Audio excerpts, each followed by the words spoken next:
Hola, ¿qué tal? Y bienvenidos a Conversando con Gio. En esta tarde nos estará acompañando la bióloga Lourdes Martín Aguilar, con quien estaremos conversando sobre invertebrados marinos del pasado, que nos revelan los fósiles sobre su evolución. Bienvenidos.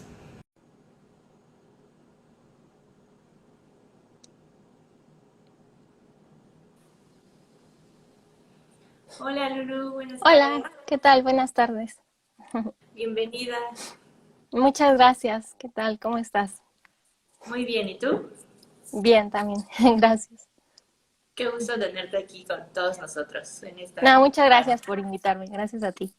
Bueno, pues para ir comenzando con esta charla, te voy presentando con los invitados. Eres bióloga por la Facultad de Ciencias de la Universidad Nacional Autónoma de México. Te titulaste con un trabajo sobre paleoecología de branquiópodos paleozoicos. Te has interesado por las ramas de la paleobiología, la evolución y la biología matemática. Y próximamente estás por graduarte del máster de paleontología avanzada que cursas actualmente en la Universidad Complutense de Madrid. Muy bien, muchas gracias.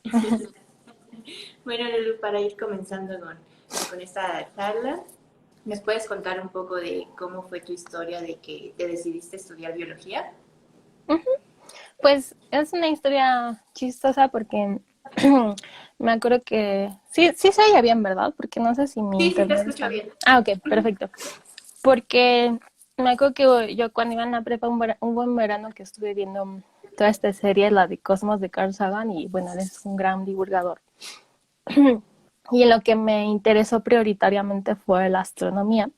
Y entonces yo hice el examen de la UNAM para física, pero pues no pasé en en esa vuelta. Y luego lo hice de nuevo, pero esta vez hacia biología.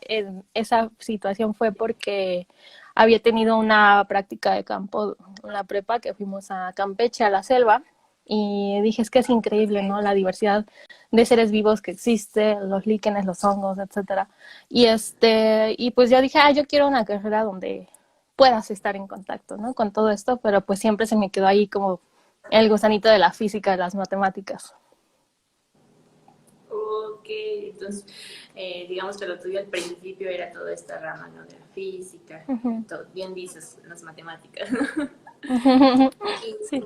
bueno, y ya estando, digamos, en biología, ciertamente ya cursando la carrera, ¿cómo fue que te nació esta pasión o el interés por la paleoecología, paleontología y todo esto?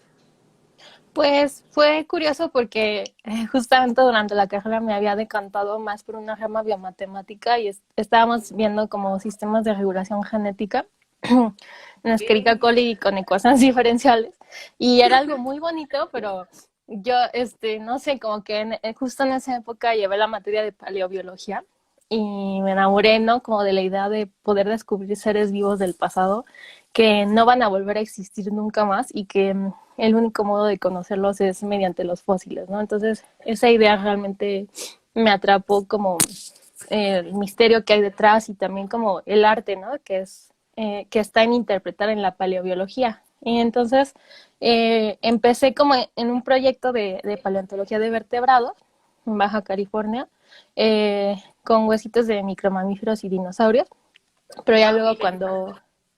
Ujú, sí, sobre todo había de estos dinosaurios herbívoros, los hadrosaurios, y ya luego me fui más hacia invertebrados, y bueno, la cuestión de la paleoecología surgió con esto de que mi asesor me dio unos braquiópodos, que son esas como conchas que se parecen a los bivalvos, pero no son bivalvos, son muy diferentes. Sí. Y entonces sobre ellos vivían estos como esclerobiontes o los bichitos, ¿no? Que viven encima de ellos, como cuando hoy en día vamos al mar y vemos, no sé, los percebes sobre ciertas estructuras, sobre otros animales, etcétera, pues igual pasaban en la antigüedad, ¿no? Bueno, hace muchísimo tiempo. Entonces, pues eso es algo bonito de que puedes hacer estas analogías con el pasado, perdón, con el presente para estudiar el pasado. No sé, siempre me pareció algo muy científico, pero también muy artístico en ese sentido de interpretación en la paleontología. Por supuesto. Y fue así como te decidiste posteriormente a hacer tu tesis con paleoecología de branquiópodos, ¿cierto? Ujú. Sí, además al ser paleoecología, pues le podías meter más matemáticas, aunque más hacia Pues, la onda estadística, pero como que siempre me ha gustado ver las cosas con números, entonces eso fue una ventaja que fuera paleoecología. sí, justamente mezclar como que esas dos pasiones que te gustaban, que era pues la Ujú, biología, la paleontología y los números, todo esto. ujú, exacto. Y, pues cuéntanos un poco de tu proyecto de licenciatura. Claro, pues básicamente eran fósiles del Pérmico de México, de aquí de Chiapas. Y estos fósiles, pues son de hace bastante, o sea, varios cientos de millones de años. Y la cuestión con estos fósiles era que tenían una muy buena conservación, porque incluso las pequeñas criaturas que vivían encima de ellos, o sea, se conservaron y se conservaron sus posiciones relativas espaciales. Entonces eso era como una fotografía en el tiempo, ¿no? El hecho de poder tenerlas a los bichitos que vivían encima de estos organismos. Y básicamente, pues el estudio consistió en estandarizar un método para definir en qué regiones de la concha se posaban preferentemente estos bichitos que se llaman esclerobientes, por esto de que viven encima de sustrato duro. Y ya de acuerdo a eso se hace un análisis estadístico para ver la causalidad, ¿no? Por ejemplo, es que hay como que situaciones muy sutiles, ¿no? Como que por estar cerca de la comisura o la zona donde se abre la concha, le llegaba más corriente para alimentarse. O por estar cerca de donde se une el braquiópodo al suelo, es porque se une en una etapa temprana de la vida, ¿no? Porque además son animales que durante toda su vida van conservando los estratos de su cuerpo, o sea, como las plantas, ¿no? Que van conservando sus anillos de crecimiento y los lugares que fueron construyendo a lo largo de su vida. Y también van conservando entonces a los animales que se unieron a lo largo de su vida, a ellos. Wow, súper interesante todo esto. O sea, para los que Sí. no lleva mucho esfuerzo y trabajo de por medio. O sea, no es tan fácil hallar todas estas cosas tan interesantes que tú nos estás platicando ahora, ¿no? Sí, fue muy agotador también visualmente porque en el microscopio estereoscópico es buscar cada una de estas cositas que son muy pequeñas, identificarlo, que si es un microcónquido, un aderaloideo, etcétera, porque varias de estas criaturas también eran insertas edis, ¿no? De que aún no están bien definidas como los aderaloideos. Y bueno, eso también lo hace muy interesante, ¿no? De que es una asociación biótica, pues, única para el pérmico del mundo, básicamente. Sí, y pues tampoco es nada sencillo, pues como tú lo dices, trabajar con fósiles, o sea, no es como igual a un organismo, digamos, reciente a un fósil, ¿no? Sí, algo que pasa con los fósiles es que, bueno, no sé, mucha gente que decidió ser paleontólogo, de niño te lo vendieron como parque jurásico y de, sí, vamos a revivir a los dinosaurios con el ADN de los mosquitos, del ámbar, etcétera. Y tú quieres eso, ¿no? O sea, quieres encontrar el fósil y que se vea el bicho perfectamente, que se vean sus Desde eso. colores, casi casi lo que estaba haciendo en ese momento. Y no tiene nada que ver con eso. Realmente es que eso lo puedes ver como desde dos lados. Por un lado, como de la decepción de que el fósil pues es una roca, es el cuerpo ahí fosilizado. Pero por el otro lado, la maravilla de que con ese tipo de pistas tan sutiles, o sea, con rocas, cosas inorgánicas, puedes determinar cosas acerca de seres que antaño estuvieron vivos, ¿no? Eso realmente me parece fascinante. Es como cuando, no sé, los arqueólogos e historiadores encuentran unas ruinas romanas o ven una pintura en una catedral muy antigua o lo que sea. O sea, está deteriorada por el tiempo, obviamente muchísimo, pero es la cuestión de que aunque hayan pasado muchísimos años, aún así se conserva un relicto de eso, ¿no? De hecho, por ejemplo, no sé si tienes por ahí la imagen de la upavinia para mostrarla. Claro, Mm. esta o la otra. La otra, Bueno, por favor. esto. Ajá, ese, por ejemplo, bueno, es uno de los animales que se encontraron en la explosión cámbrica, bueno, durante el evento de explosión cámbrica en Burgess Shale. Es solo por poner un ejemplo, que es Opavinia. Arriba se ve la fotografía del fósil y abajo una reconstrucción, ¿no? Porque pues realmente del color que hubiera tenido tampoco sabemos nada. Sabemos que tenía 5 ojos, lo cual es una locura, pues ningún invertebrado actual tiene tal bauplan o plan corporal, ¿no? Entonces, este también es otra cuestión muy interesante de la paleo, que te permite encontrar ciertas reglas de las formas biológicas que ya ni siquiera existen. O sea, como las constricciones para formar la forma biológica, valga la redundancia, han ido cambiando, también las formas biológicas del pasado. Entonces, cuando antes querían emparentar a todos los fósiles de la explosión cámbrica de hace 542 millones de años con los fósiles con los fila de invertebrados actuales, era como, es que hay cosas que de verdad no sabemos dónde van, ¿no? O sea, y eso también es muy interesante. Es casi como biología extraplanetaria, solo que es nuestro mismo planeta, pero otro tiempo. Exacto. Y qué padre que existan personas como tú que te dedicas a esto, a estudiar todo esto y que nos comparten todos estos descubrimientos tan importantes que hacen y que pueden ir pues ayudar a construir como que esa historia de ciertos grupos. Claro, sí, es como tener la llave del pasado. Exacto. Y qué padre que te apasione todo esto y que nos lo estés compartiendo ahora. Sí, me apasiona muchísimo. Bueno, y ya digamos que esa fue tu tesis, tu gran trabajo con el que te graduaste de bióloga. Y después, Lulu, decides irte a hacer el máster a la Complutense. Cuéntanos cómo Sí, fue este proceso. fue curioso porque como que encontré la convocatoria ya en los últimos días. O sea, todo fue muy precipitado, pero al final se logró por suerte. Y fue como, pues bueno, pues la cuestión del COVID ya solo pude tener un semestre presencial allá, pero bueno, las cosas se completaron bien remotamente. Y pues básicamente cuando presenté mi tesis de licenciatura, yo no pensaba que me quería dedicar a la paleo porque yo lo que tenía en mente era volver a biomatemáticas.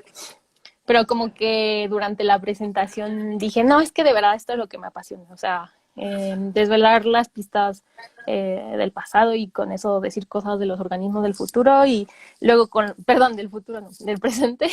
De eso sí no sabemos. Y con los organismos del presente, estudiar los del pasado. O sea, me fascina, es casi ciencia ficción, pero en realidad es ciencia.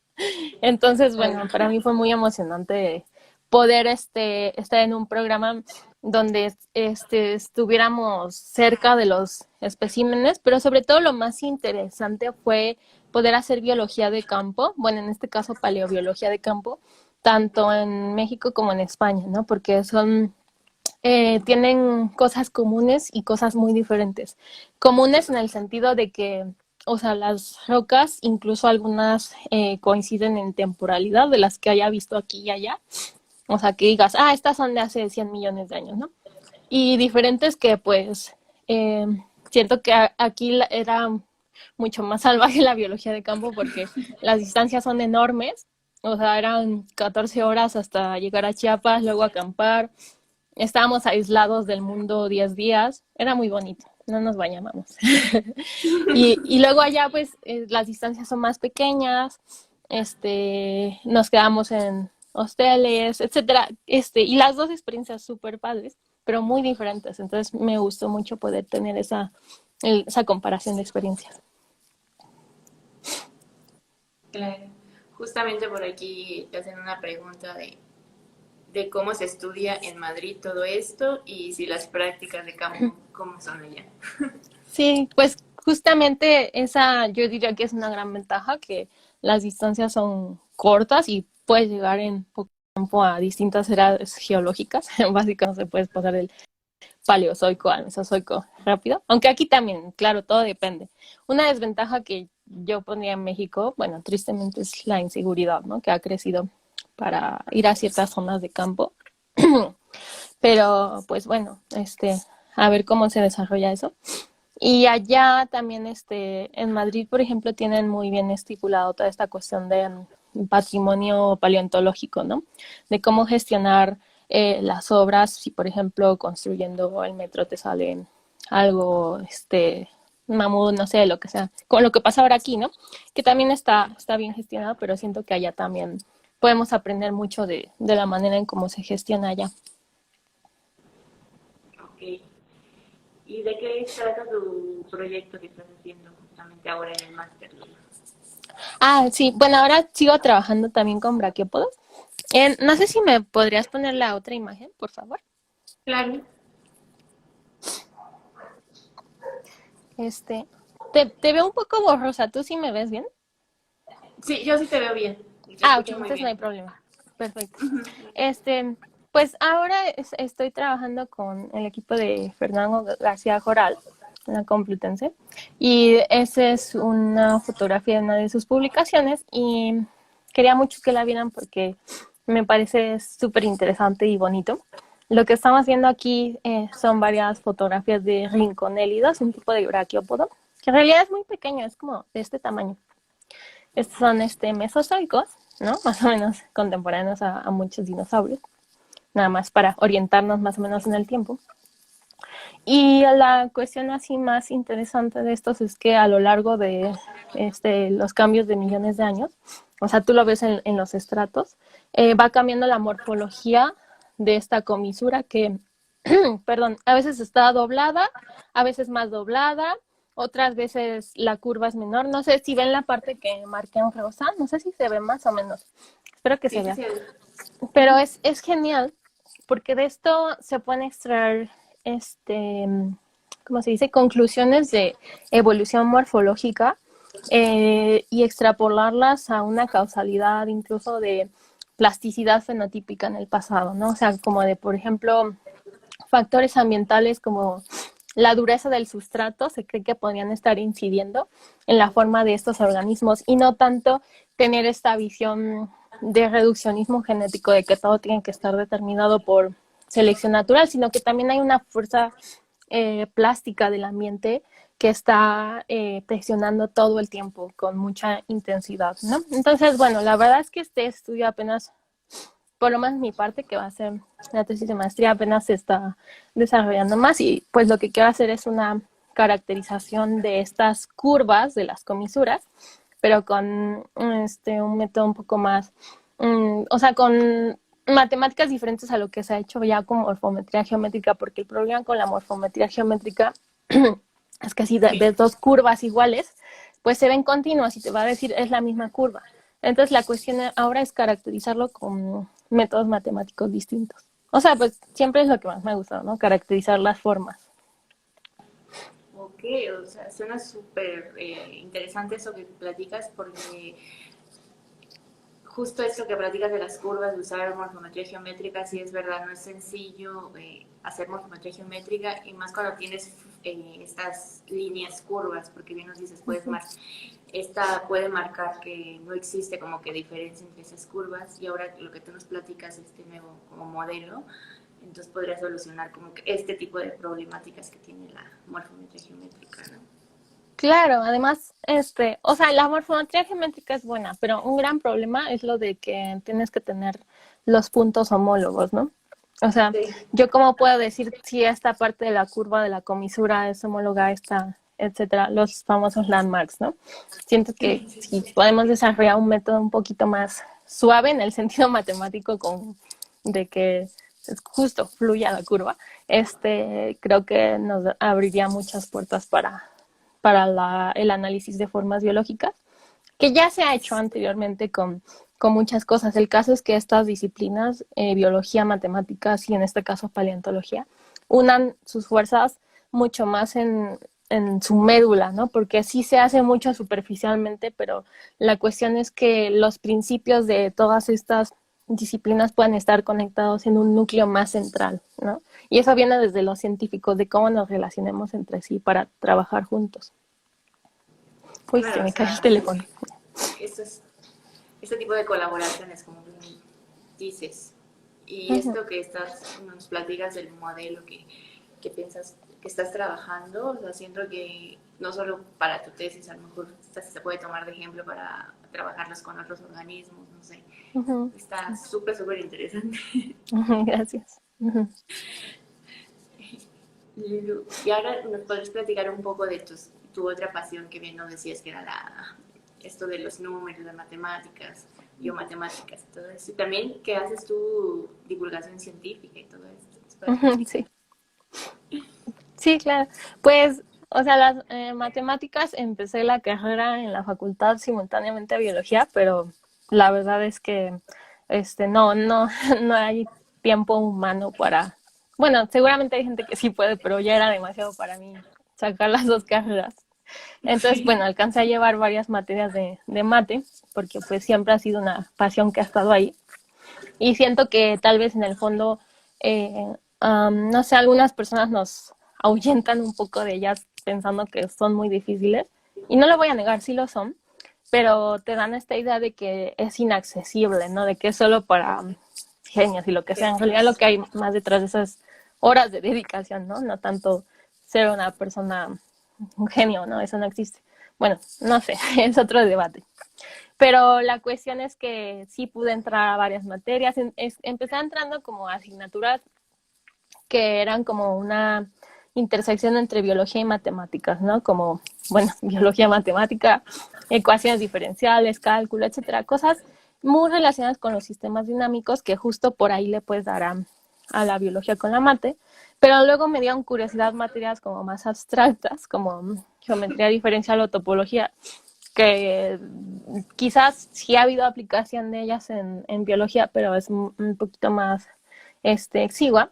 Y entonces dices, wow, es que es fascinante porque ideas que piensas que no podrían estar relacionadas para nada, las puedes concatenar de cierta manera que te dan nuevos conceptos, ¿no? O sea, como, Por supuesto. no lo sé, eh, ahora mismo no tengo, bueno, sí, por ejemplo, es un ejemplo paradigmático el de Darwin y Malthus, que en realidad esta idea de la selección natural vino de una teoría socioeconómica del crecimiento exponencial y lineal, pero también va de la mano de toda la geología que sabía Darwin y del pensamiento de tiempo profundo que pudo tener con eso. O sea, si solo hubiera tenido el pensamiento biológico o fisiológico o lo que sea, no se hubiera construido la teoría de la evolución tal y como se hizo, sino gracias a la conjugación de la economía con la geología más la biología. Entonces, ese tipo de cosas.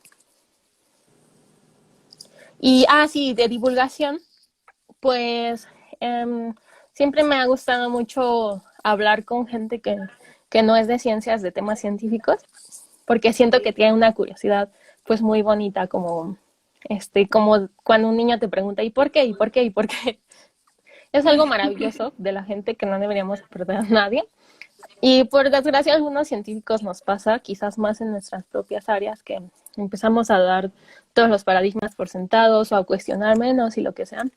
Y entonces intento como que promover en mí misma que eso sea algo de renovación constante, que no se deje de cuestionar. O también de que no dejarse de sorprender, ¿no? Por el funcionamiento del mundo natural, porque realmente, o sea, nosotros vivimos en él cada segundo de nuestras vidas y creo que por eso estamos acostumbrados, pero es algo absolutamente abrumador y sorprendente. Entonces eso es lo que me gusta más de la divulgación. Empecé como voluntaria en el Museo Universo, en la sala de evolución, dando visitas guiadas. Era muy bonito, solo que me daba mucho terror cuando venían grupos de, no sé, 30 niños. No, yo no sabía manejar eso y hasta la fecha creo que no podría. Pero lo que más me gustaba era la divulgación con adultos, con sus padres, por ejemplo, porque descubrían cosas que no sabían que existían o que no sabían que se iban a sorprender al, al saber cómo funcionaban, ¿no? Lo que fuera. Sacar esa chispa en la gente es algo muy bonito. Sí, muy gratificante, ¿no? Ujú, exactamente. Lulu, ¿nos podrías compartir cuál ha sido tu mayor satisfacción como bióloga hasta ahora? Me imagino que hay Mm, muchas, pero ujú. que, Pues yo podría decir una desde el punto de vista del campo y otra desde el punto de vista teórico, como que claro. igual que lo dividen en la carrera, así está en mi mente. El campo, todos los lugares todo han sido increíbles, o sea, el desierto, la selva, la montaña, porque, bueno, o sea, aunque de pequeña obviamente tienes excursiones y lo que sea con tu familia, ya los lugares que puedes ver a través de la carrera y de tus profesores, los ves con otros ojos totalmente distintos. O sea, yo lo siento como si, no sé, vas entrando a la selva y fuera como si entraras adentro de un organismo, ¿no? Superior, como si te hicieras pequeño y entraras a ese organismo en sus entrañas y vas descubriendo todo lo que hay ahí, cómo está conectado. Luego te sorprendes por pensar que eso no siempre ha sido así, que ha cambiado a lo largo de los años, etcétera. Entonces, por un lado, el campo, toda la biología del campo cambió por completo mi experiencia como bióloga y como persona, ¿no? O sea, es algo que sí, no cambiaría por nada.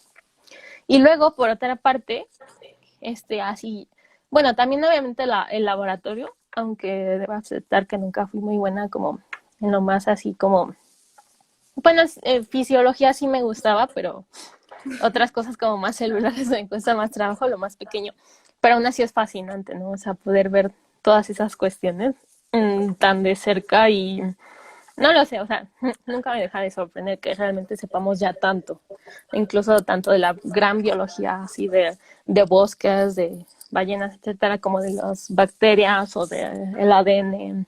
No sé, es increíble. Y luego, por otra parte, yo diría que la cuestión de toda esta carga que viene con la teoría de la evolución y teorías subyacentes, o más bien complementarias, por ejemplo, la evolución, biología evolutiva del desarrollo, la EVO-DEVO, ha sido muy satisfactorio como intelectualmente y a nivel teórico poder ver cómo se han desarrollado estos paradigmas en la biología, aprender de ellos, aprender y reaprender, porque cuando entras a la carrera pues no piensas que no sabes evolución, pero luego te das cuenta que es más complicado y luego que es sencillo, pero muy complicado al mismo tiempo. Entonces, como que yo diría que toda esa carga teórica de la evolución es muy valiosa y fue uno de los mejores momentos en mi desarrollo como bióloga. Ya, qué padre. Invito a todos los amigos que están conectados, si quieren ir dejando las preguntas para Lulu, lo vayan haciendo en los comentarios. Mientras tanto, Lulu, y hasta ahora, ¿cuál ha sido el mayor reto al que te has enfrentado como bióloga? Como bióloga, Como bióloga, o algún reto que nos quieras compartir así. a ver, estoy pensando.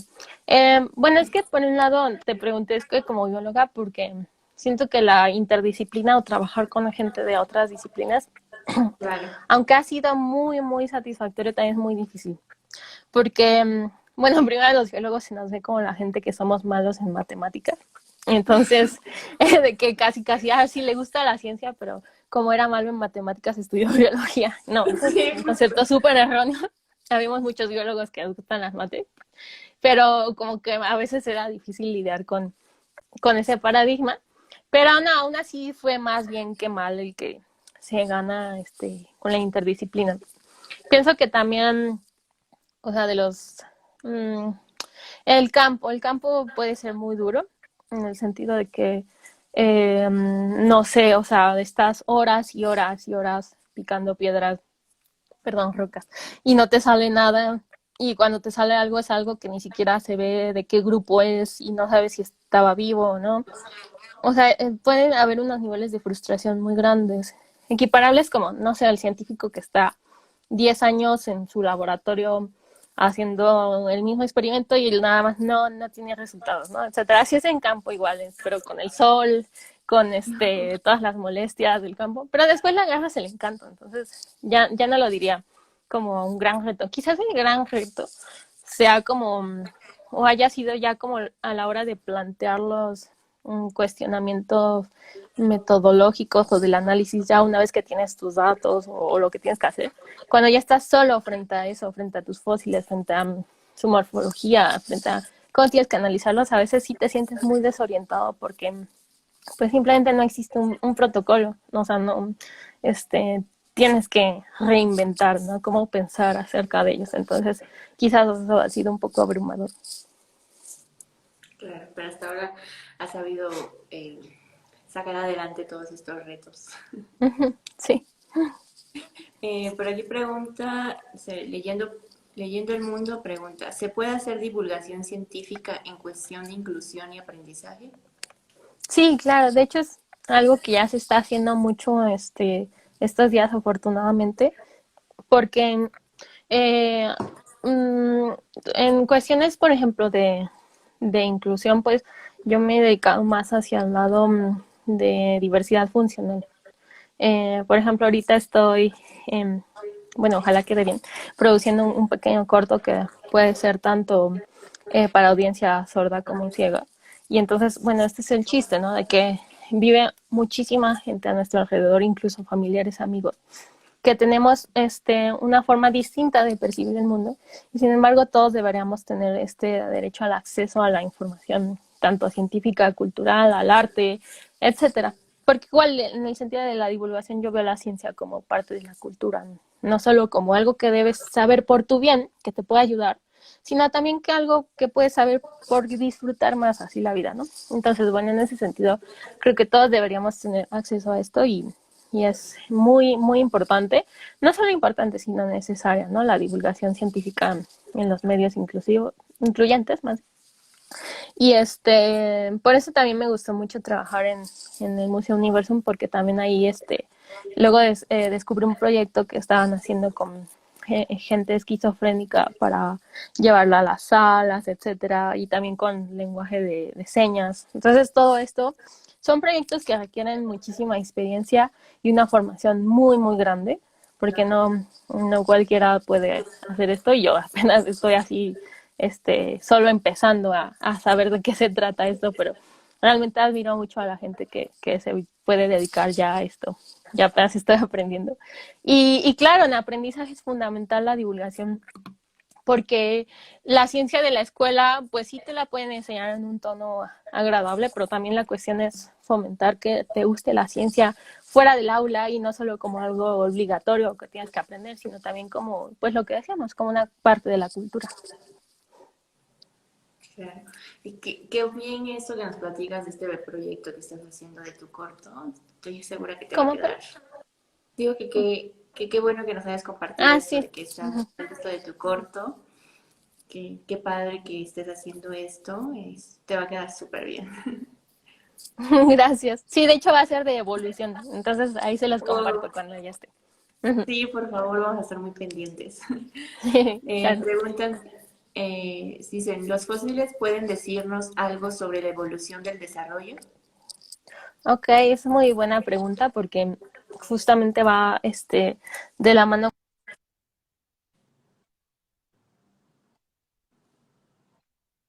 de que a la paleontología la denominemos paleobiología, porque no ha pasado. Y una de las partes más importantes de la biología es el desarrollo o la ontogenia, o sea, desde que se unen dos cigotos y ya nace el adulto hasta que muere básicamente, ¿no? Entonces, a lo largo de la historia de, la, eh, de las teorías evolutivas, ha habido un gran debate entre qué tanto incide el desarrollo individual de los seres vivos a gran escala en las filogenias, si se pueden interconectar el uno con el otro, los patrones, por ejemplo, de recapitulación de von Baer y todo esto de las etapas ontogenéticas.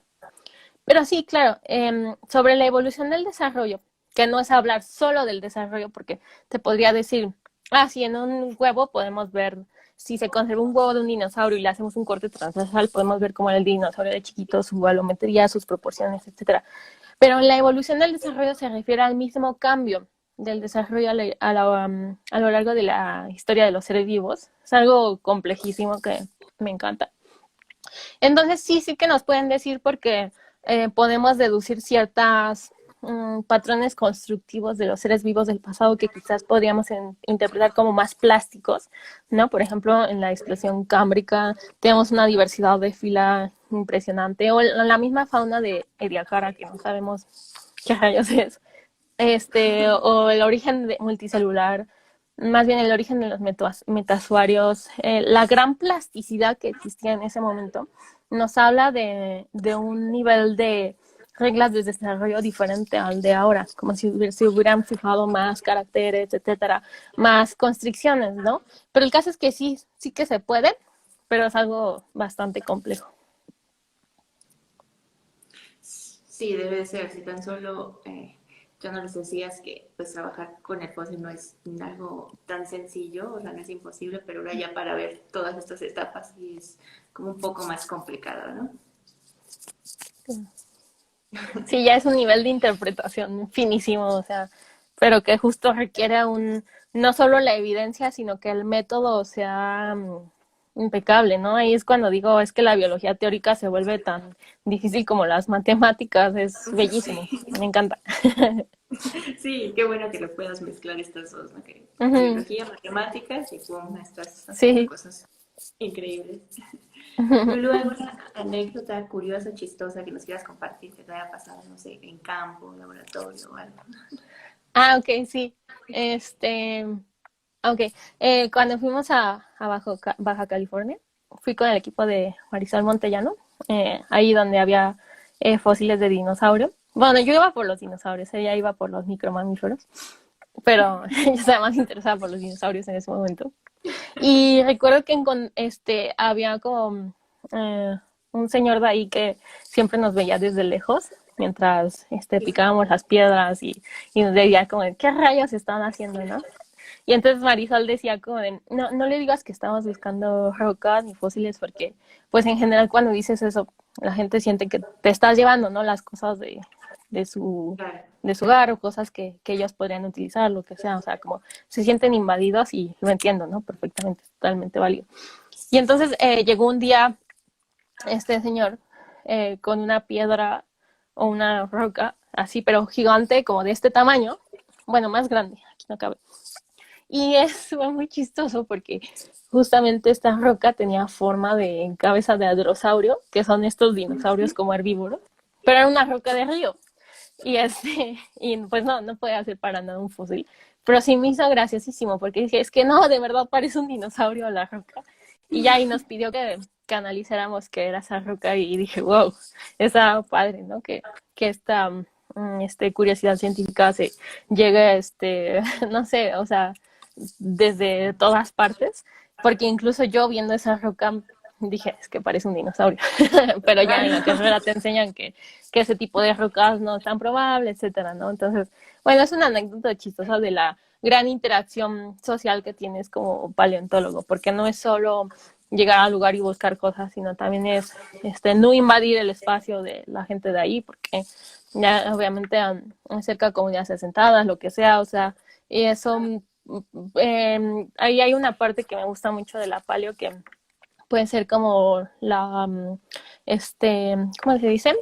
Mm, como que sobreguardar bienes paleontológicos, pero al mismo tiempo apoyando a la comunidad en ese sentido, ¿no? Como los museos de sitio. En el caso de que tú encuentras, es un caso hipotético, que encontraron unas huellas de dinosaurio, bueno, que hay varias, de hecho, en México, y dijeran, bueno, como son huellas y las queremos dejar in situ, vamos a construir un pequeño museo de sitio ahí y entonces así le damos empleo a la gente de la comunidad, etcétera. Formamos divulgadores, impulsamos a la gente a que quiera estudiar, etcétera, ¿no? O sea, yo sé que suena súper utópico y complicado y que necesita mucho dinero, pero bueno, creo que son proyectos que tampoco distan tanto de la realidad y que sería muy bonito si se impulsaran más este tipo de proyectos que al mismo tiempo protegen nuestra diversidad paleontológica o nuestro patrimonio paleontológico, pero que también le dan un bien a la comunidad, porque no se trata solo de investigar, llegar y investigar tu comunidad o lo que haya, sino también devolverle algo a la sociedad como científicos. Por supuesto. Y hablando de todo esto, de estudios y demás paleontológicos, ¿tú crees que en México falta mucho por hacer estos estudios? Todavía tenemos... Pues yo creo que sí se prospecta bastante, excepto por el hecho de la inseguridad que ya ha hecho que varias zonas queden más restringidas. Aún así creo que se sigue explorando bastante.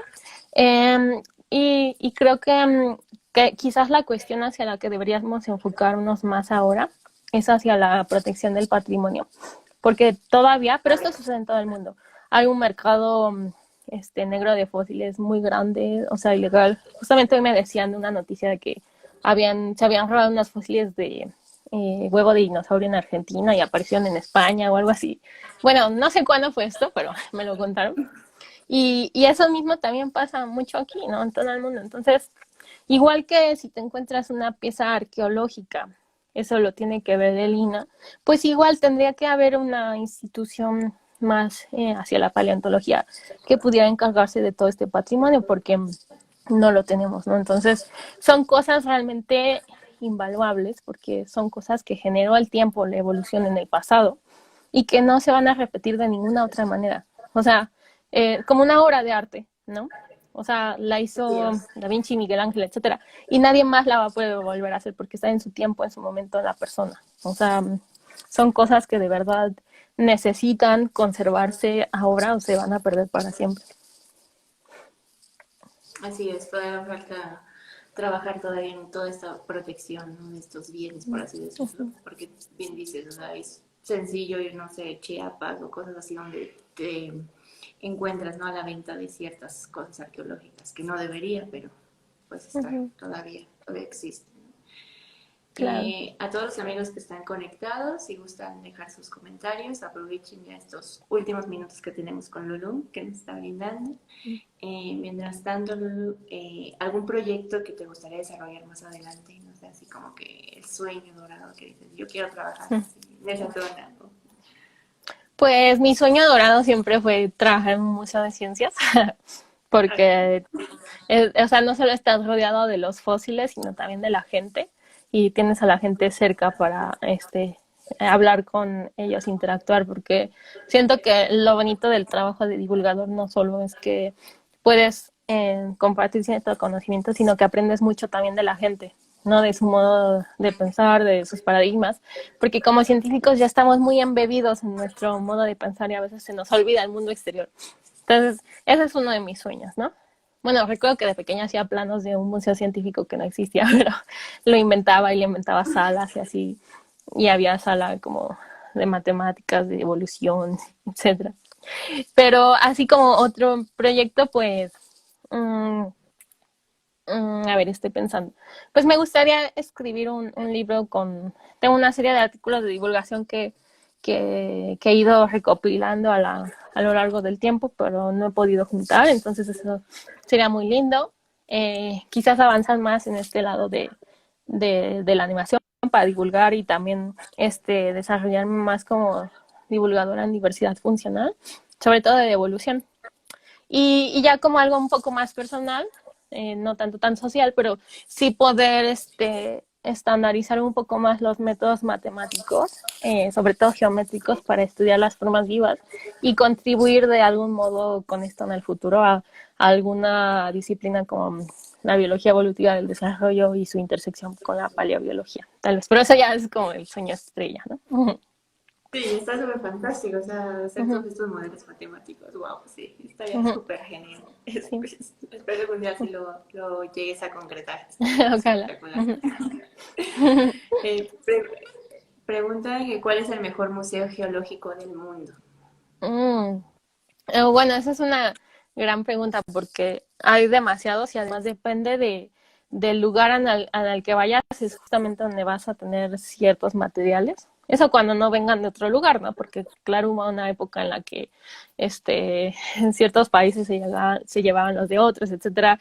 Y bueno, también hay préstamos entre museos, entonces realmente, o sea, puedes ir a un museo de una parte del mundo y encontrarte cosas de otra parte del mundo. Pero bueno, o sea, creo que aunque en Estados Unidos e Inglaterra estén concentradas estas grandes colecciones científicas, que tienen además presencia histórica, o sea, no solo por el hecho de que resguardan fósiles, sino también por las personalidades que los estudiaron, ¿no? Darwin, Owen, etcétera, y con esas cosas se construyeron los cimientos de la teoría evolutiva y de todo esto, sino que también siento que o sea, si hablamos así de espectacularidad, pues la mayoría están en Estados Unidos e Inglaterra, pero hay otros como mucho más clásicos que se siente una esencia así de gabinete de curiosidades antiguos como en España o en Austria.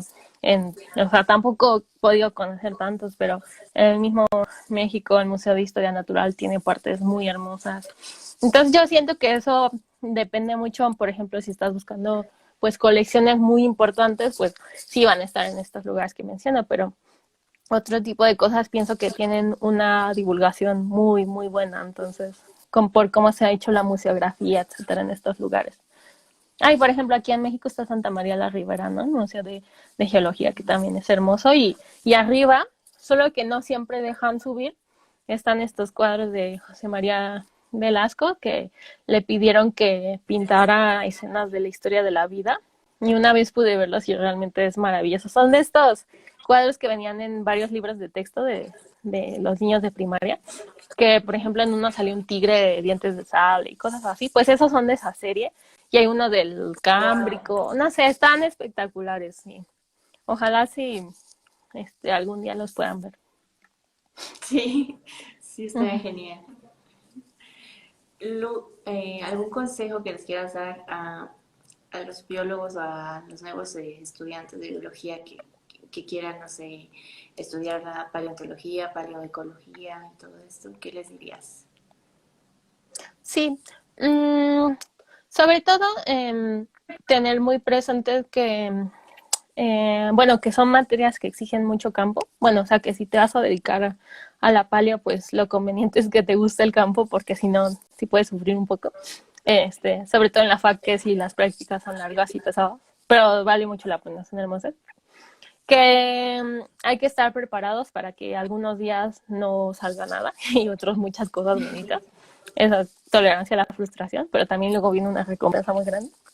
Y en cuanto a materias, pues yo llevé paleobiología de dinosaurios, estuvo muy bonita. También esa me fue metiendo mucho hacia allá.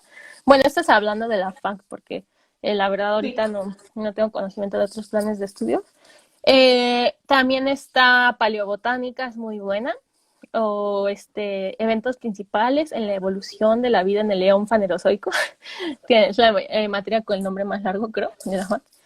Es muy, muy buena también, o sea, todas esas tres materias, junto con paleo, obviamente, me impulsaron mucho a este mundo y me dieron un aprendizaje muy valioso. Y ya también luego depende de tu grupo, ¿no? Por ejemplo, si te gusta más paleo de animales, pues como la mayoría de los animales actuales, pero también del registro fósil van a ser invertebrados, los más significativos, pues tienes que llevar bien animales, ¿no? Invertebrados. O luego, ya si es de llevar bien todo lo que fue antes de las angiospermas, porque hay un chorro, ¿no? Lo que sea, todo depende. Y pero sobre todo yo diría que tampoco encapsularse mucho en una sola área de estudio, porque igual que luego vemos a los biólogos moleculares y decimos, ay, es que solo se dedica a este gen y a esta molécula y bla, bla, bla, pues igual a veces nos pasa a los paleontólogos, que terminamos, es que yo me dedico a este grupo de mamíferos que vivió en este periodo y bla, bla, bla, y ya te encierras mucho, tanto espacial como temporalmente, porque somos como viajeros del tiempo. Y entonces no tienes que olvidarte de los demás grupos, ¿no? Aunque seas paleontólogo de animales, vertebrados, invertebrados, conocer las plantas del pasado, incluso los hongos, que también hay hongos fósiles, etcétera, la geología. La paleo tiene una carga de geología muy fuerte y entonces eso también es importante que te guste. La verdad me parece una ciencia preciosa. Sí, también llevé sedimentología y estratigrafía, o sea, no quedarte solo en materias de tu carrera, sino también explorar las posibilidades. Claro que hay que revisar si te interesa eso de los créditos y así, ¿no? Porque puede ser que ahí te cuenten menos créditos por no ser de tu carrera, es relativo. Entonces, pero así, mientras puedas, como que inmiscuirte en las mayores áreas posibles, mejor. Claro, siempre centrándote porque si no, uno se distrae mucho, como yo, que me gusta todo y de repente estoy en todas partes y en ninguna parte. Pero sí, sobre todo eso, no dejar de mirar afuera, no quedarte solo en tu campo de estudio. Claro, o sea, tener como que visión, ¿no? Estar Ujú. abiertos a otras áreas, otras disciplinas, otros grupos. Eh, Totalmente. por ejemplo, tú ahora dices que estás trabajando con branquiópodos. pero me imagino que igual tienes otros grupos con los que has trabajado o te gustaría trabajar, ¿no? Claro, o sea, de hecho yo entré a la paleo, pues muy por la cosa clásica de que te gustan los dinosaurios, ¿no? Y yo quería hacer cosas de dinosaurios y terminé con conchas, bueno, con braquipodo. Y descubrí que eran fascinantes, pero al principio no me gustaban nada, decía, qué cosa tan aburrida. Y luego ya vas descubriendo más cosas de su biología a través de los braquipodos actuales. O sea, tienen unos tentáculos que le salen, son increíbles. Y de los fósiles también. Entonces, no sé, o sea, es como vas a terminar donde menos te lo esperabas, pero al final vale la pena. Entonces, sí, claro, no estarse cerrado a ningún grupo. Ay, qué padre. Qué, Ujú. bo- qué, qué bonito que hables así porque se te nota, o sea, la pasión y el interés que sientes Sí, por este trabajo que estás haciendo, por los braquiópodos, por todas estas disciplinas con las que trabajas. sí, es súper bonito, la verdad, es muy gratificante. Y posterior al máster que ya, no sé, estás casi concluyéndolo, ¿qué viene? ¿Un doctorado o quieres dedicarte, no sé, a la investigación, docencia? Pues justo ahí estoy como que en una encrucijada porque sí, por un lado sí estaba pensando lo del doctorado, pero también a veces digo, es que siento que hace que me haría más feliz la docencia y tal vez haga más falta o incluso dedicarse enteramente a la divulgación, ¿no? Entonces, la verdad es que estoy ponderando todavía y lo bueno es que, este, bueno, es malo estar en este momento en el mundo, pero a algunas personas nos ha venido bien en el sentido de que ha sido una pequeña pausa para pensar sobre estas cosas. Entonces, la verdad es que todavía no lo sé, pero haga lo que haga, me gustaría que fuera algo con lo que pudiera interactuar con la gente, ¿no? O sea, como no solo estar publicando, investigando, etcétera, porque, pues no, eso no me satisface y siento que como científicos tenemos que estar siempre en contacto pues, con la gente. Entonces, me gustaría algo donde pudiera retribuir algo al resto de la gente. Sí, y bien lo dices, o sea, sí está padre, no sé, publicar, digamos, como investigador, pero esa parte como de enseñarle a la gente qué es lo que tiene o cómo puede ayudar a cuidarlo también es muy importante y siento que, por ejemplo, aquí en el país hace mucha falta. Y qué Claro. padre que tienes esa visión de hacer algo por aportar un poco del gran conocimiento que tienes en tu Ujú. área. Muchas felicidades por esa. Ay, no. Amigos, todos los que están conectados y quieren aprovechar estos últimos minutos con Lulu, no sé, por ahí hay muchas felicitaciones, Lulu, que les ha Ah, sí, ya agradado las vi. mucho Hola. tu plática, por compartirnos todas tus experiencias. No sé, tú si quieras agregar algo más para ir cerrando. Pues con esta idea que dijiste de enseñar sobre las cosas que existen para conservar es súper importante. O sea, yo lo veo desde el punto de vista de los fósiles y las rocas, pero claro, si lo vemos desde el punto de vista de las especies actuales es súper importante porque tú no puedes pedirle a la gente que conserve algo que no conoce, ¿no? Que la ha sido como que un poco aislado de su conocimiento, ¿no? O sea, como esto del cambio climático, por ejemplo.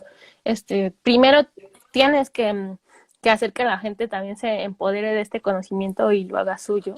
No solo los datos en sí o las teorías o lo que sea, sino la misma forma de pensar científicamente, de que eso te satisfaga intelectualmente, pero también que te dé un panorama de por qué necesitamos conservar las especies, por qué necesitamos administrar ciertos recursos con inteligencia, porque, etcétera, todo, porque de verdad a veces, y más lo vemos con esta crisis, parece que las decisiones que se tomarán, si sean tan aleatoriamente y tan científicamente, que de verdad te das cuenta de la necesidad, ¿no? Que hay de que esto de que se socialice más la ciencia. Entonces, bueno, quisiera dejar ese mensaje, pero también siempre bajo el escudo de que no solo hacerlo como por un medio o por un uso que se le pueda dar, sino también porque es algo muy bonito y muy estético y que nos puede dar mucha gratificación, ¿no? Entonces, creo que vale la pena entrar en ese mundo, seamos científicos o no, y compartirlo. Claro. Por aquí te pregunta Giovanni Becerra, dice que qué líneas de investigación en palio hay en la Complutense. Pues, bueno, el máster es el máster en paleontología avanzada, pero desde ahí ya te puedes ir a un grupo de paleoinvertebrados, vertebrados, básicamente también hay paleobotánica, entonces pues, realmente podrías irte a cualquiera de estos que quisieras, o sea, no es que haya como una subdivisión en los posgrados, pero ya una vez ahí te encuentras con muchos grupos de trabajo. De hecho, el máster está en la Facultad de Ciencias Geológicas, entonces ahí tienes pues todos los departamentos, no solo de paleo, sino de toda la geología a tu disposición. Entonces, si quieres ya después escríbeme personalmente y ya me puedes dar más preguntas que tengas. Ok, así es. Y igual, si hay alguien más interesado, pues que te contacte, ¿no? Ya sea por Ujú. lo del Sí, posgrado sí, claro que sí, con confianza. Ujú, así es. Ya ujú. saben, amigos, si tienen alguna duda o quieren hacer alguna colaboración con Lulu, pues ya saben, la pueden contactar. Sí, totalmente. No, pues Bueno, muchísimas gracias por invitarme, de verdad. no, al Y contrario. felicitarte por este trabajo de divulgación que haces, que es súper importante y más en estos tiempos. Entonces, sigue así. Muy bien. Gracias, Lulu. Sí, Ujú. al contrario, también muchas gracias a ti por regalarnos tu tiempo y platicarnos, ¿no? Acerca de todos tus proyectos y un poquito de la historia de estos. Y pues no me queda más que desearte el mejor de los éxitos, que todo vaya bien con tu máster y pues felicidades por todos los logros que has logrado hasta ahora. Muchas gracias, Dios. Pues bueno, nos Bueno, vemos el martes entonces. Tienes otra plática, ¿no? así es. Muchas gracias a Ujú. todos los que se conectaron esta tarde con nosotros y como bien ya lo dijo Lulu, los espero el próximo martes con unas nuevas invitadas. Muchas Perfecto, gracias, muchas Lulu. gracias. Bye. Hasta luego, bye. Voy a cerrar aquí.